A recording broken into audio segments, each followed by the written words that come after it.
दोस्तों, क्या आप जानते हैं कि थाईलैंड ने समलैंगिक विवाह यानी कि सेम सेक्स मैरिज को कानूनी मान्यता दे दी है। और इतना ही नहीं, ऐसा करने वाला थाईलैंड दक्षिण पूर्वी एशिया का पहला देश बन गया है जिसने इतिहास रच दिया है। जब इस कानून को मान्यता दी गई तो उसके बाद आपको जानकर हैरानी होगी कि बैंकॉक के सियाम पैरागॉन शॉपिंग सेंटर में एक भव्य आयोजन के दौरान 200 से अधिक समलैंगिक जोड़ों ने एक दूसरे के साथ शादी रचाई है। हालांकि एलजीबीटीक्यू समुदाय के लिए तो ये एक बड़ी जीत है ही, खासतौर पर उन लोगों के लिए जो कि पिछले एक दशक से भी ज्यादा समय से विवाह के समान अधिकारों के लिए संघर्ष कर रहे थे। हालांकि ये जो कानून है इसे 2024 में थाईलैंड की संसद में पेश किया गया था और वहां पर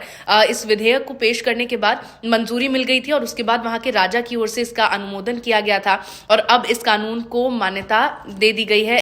अब ये जो कानून है वो समलैंगिक विवाहित जोड़ों को न सिर्फ विवाह पंजीकरण, चिकित्सा और वित्तीय अधिकार देता है बल्कि गोद लेने का अधिकार और उत्तराधिकार का भी अधिकार देता है। अब जब इस कानून को मान्यता दे दी गई है तो थाईलैंड की प्रधानमंत्री की ओर से भी इस पर प्रतिक्रिया सामने आई और उन्होंने भी कहा है कि न सिर्फ ये एलजीबीटीक्यू समुदाय की जीत है बल्कि आज रेनबो का वो फ्लैग गर्व से थाईलैंड में लहरा रहा है।